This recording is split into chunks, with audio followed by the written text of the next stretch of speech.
Thanks for joining us at Right On Replicas, where we bring you the best scale model kit reviews on the planet.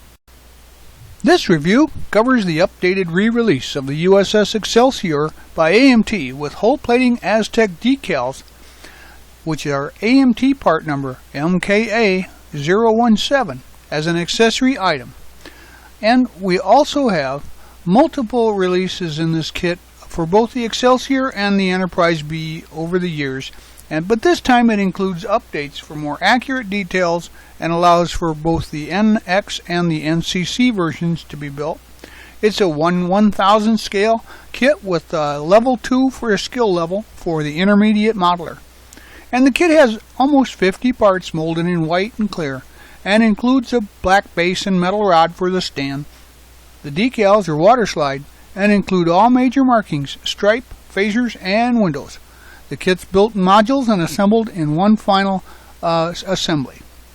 The fit and finish is good, and the Aztec decals come on 3 standard sheets of paper, and they're a water slide type decal with almost no carrier around each individual decal itself. The color registry is sharp and the printing is excellent. You get all the plate and hull designs with all the colored parts of the ship, and this eliminates the need to paint all but the base color of the model. The overall dimensions when finished are 18 inches long, 5.5 inches wide, and 8 inches high on the base. Here are the contents of this kit, and as you can see, all the parts are there and they came out of the box.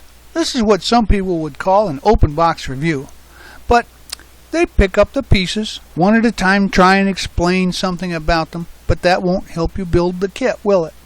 So we're going to show you how to build the kit and explain the pieces along the way.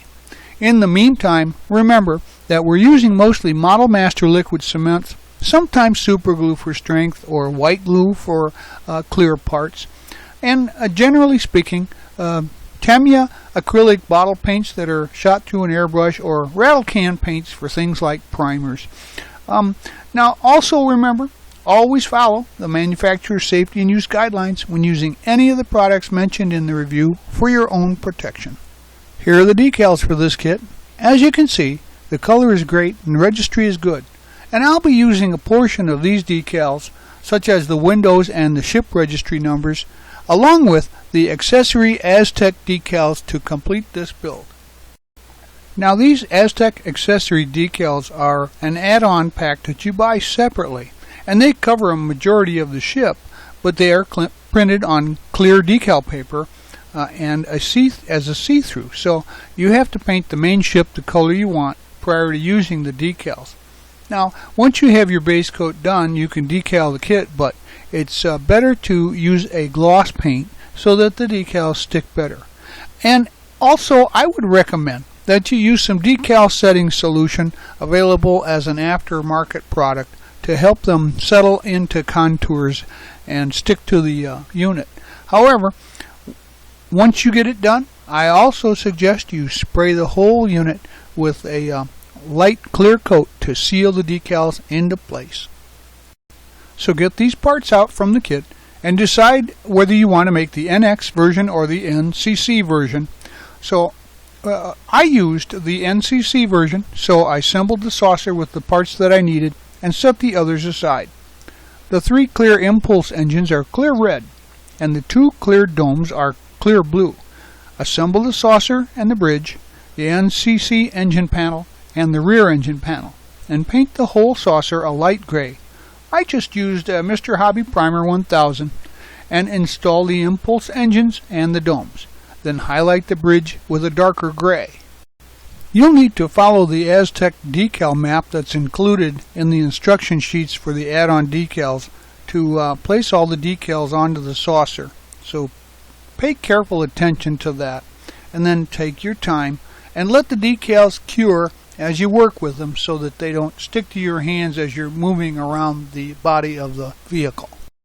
Now you can grab these parts out of the kit to assemble the neck of the model and paint that.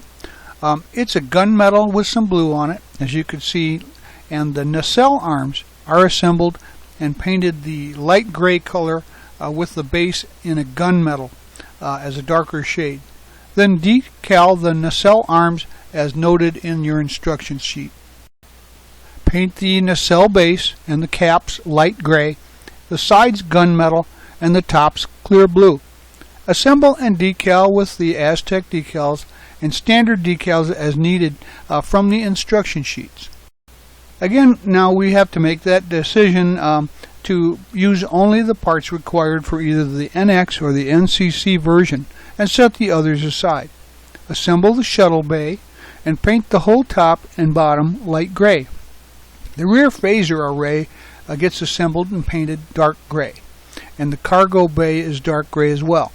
I used a Japanese navy gray to give mine a little bit different hue, and note the yellow arrow. And if you cut out the shuttle bay door, it will display the shuttle bay and the shuttle details.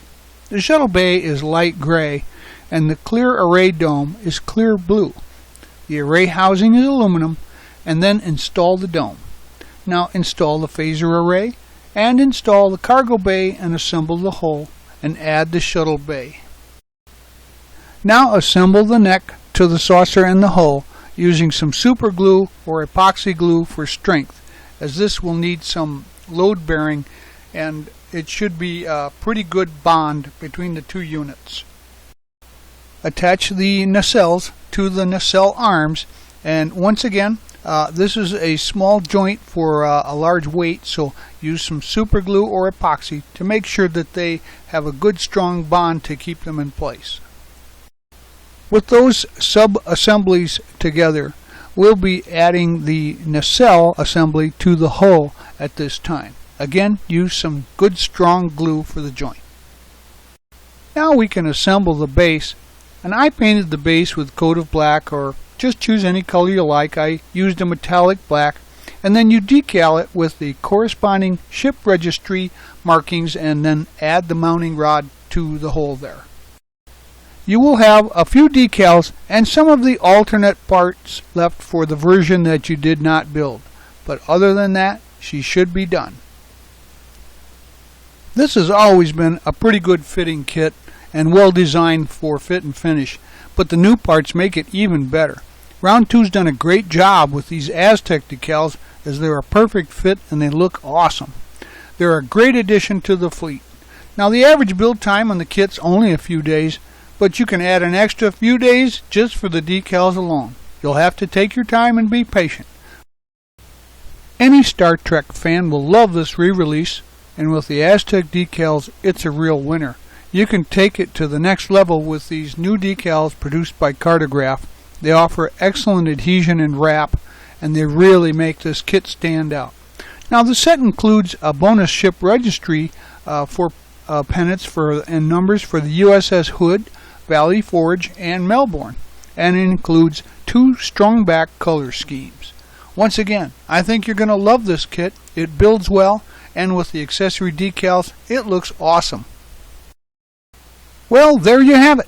We hope you liked this step-by-step premium model kit review, and so that you don't miss any more, please subscribe to our YouTube channel. But you can find us on Facebook and always on our website at www.rightonreplicas.com. Thanks.